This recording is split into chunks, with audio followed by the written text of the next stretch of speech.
Bonjour à toutes et à tous, c'est François-Xavier Boulet pour vous présenter le décryptage de la rédaction consacré aujourd'hui à la préparation au lancement en orbite du premier CubeSat de la constellation Formosat 8, dont Taïwan, ses scientifiques et la communauté spatiale internationale attendent beaucoup des équipements de télémétrie optique.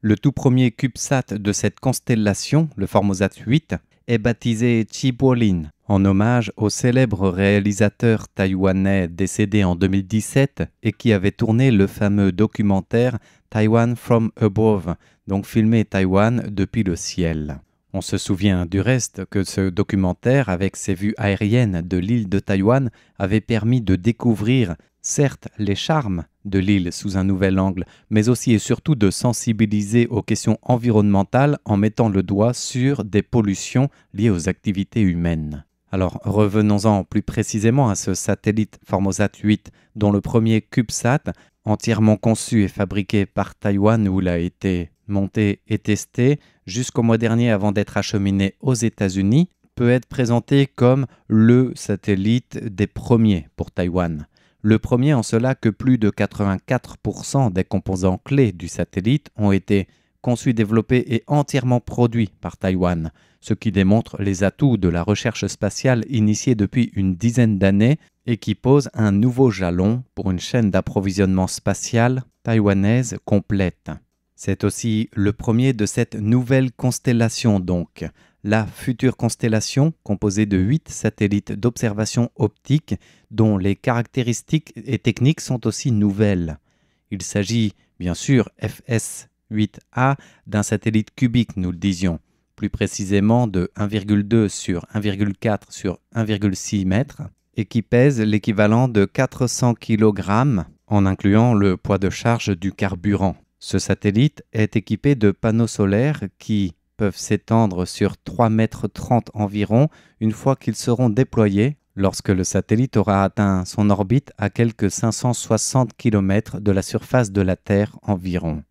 Sa durée de vie opérationnelle prévue est de 3 années. Autre premier ou nouveau jalon de ce satellite taïwanais, c'est que le Formosat 8 est conçu pour être, entre guillemets, l'œil d'aigle le plus puissant de Taïwan, avec une résolution optique pouvant à l'origine atteindre 1 mètre et pouvant être améliorée jusqu'à 0,7 mètres après post-traitement. Il s'agit là d'une amélioration significative par rapport aux 2 mètres de résolution de son prédécesseur, à savoir le Formosat 5. Cette résolution accrue permet de distinguer clairement par exemple la forme de véhicules, type camion, berline ou autre, depuis l'espace, alors que le Formosat 5 ne pouvait que détecter le flux de véhicules sur l'autoroute pour garder cette comparaison.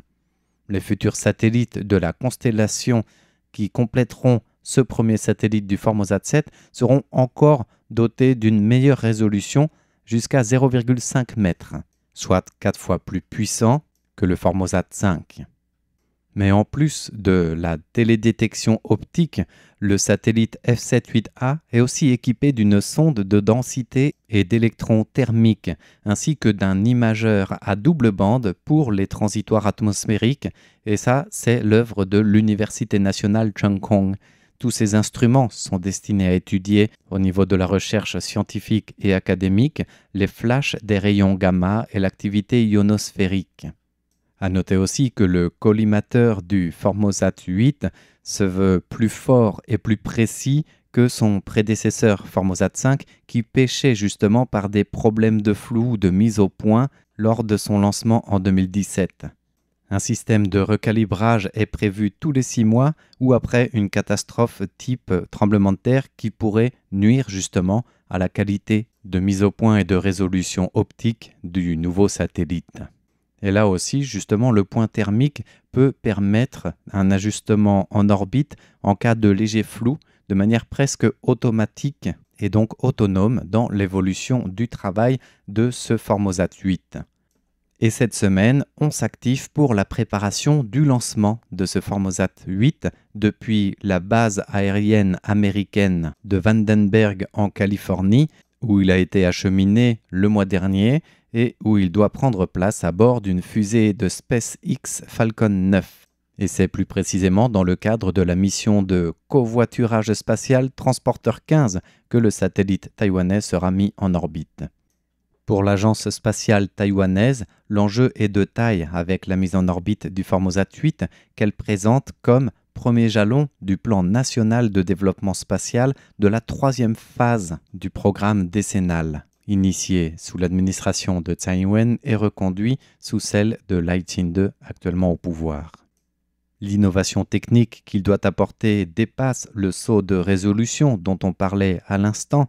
car il intègre le développement et l'innovation des instruments de télémétrie optique rassemblant une vingtaine d'institutions de recherche et d'industrie de Taïwan pour réaliser cet exploit. Avec donc une nouvelle résolution optique, avec des charges utiles scientifiques, la densité, les électrons thermiques, mais aussi les bandes colorimétriques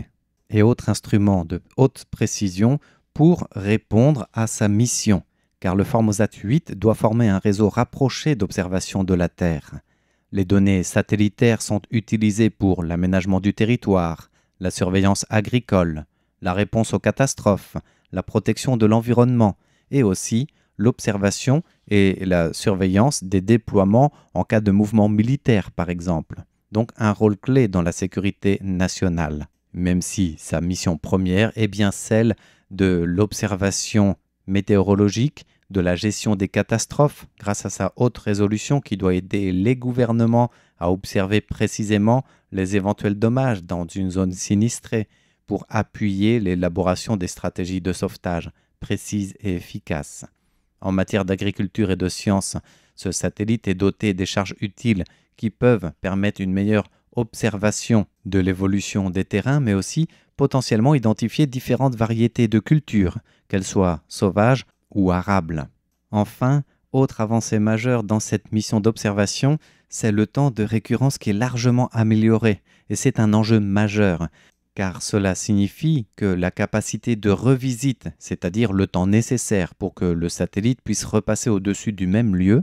passera d'une fois tous les 2 jours dans le cadre de la constellation du Formosat 5, pour sa fréquence de récurrence au-dessus de Taïwan par exemple, avec une même image du même endroit pouvant être prise jusqu'à 3 fois par jour pour le Formosat 8. C'est donc incomparable là encore comme avancée. Et une imagerie instantanée que plusieurs autres agences spatiales cherchent déjà à acquérir en termes d'exploitation des données satellitaires de ce Formosat 8 taïwanais. Voilà donc pour les attentes et la préparation du lancement en orbite du tout nouveau bijou spatial de Taïwan d'ici les jours qui viennent en collaboration avec la société américaine SpaceX. Merci de votre écoute, c'était le décryptage de la rédaction présenté par François-Xavier Boulet pour RTI.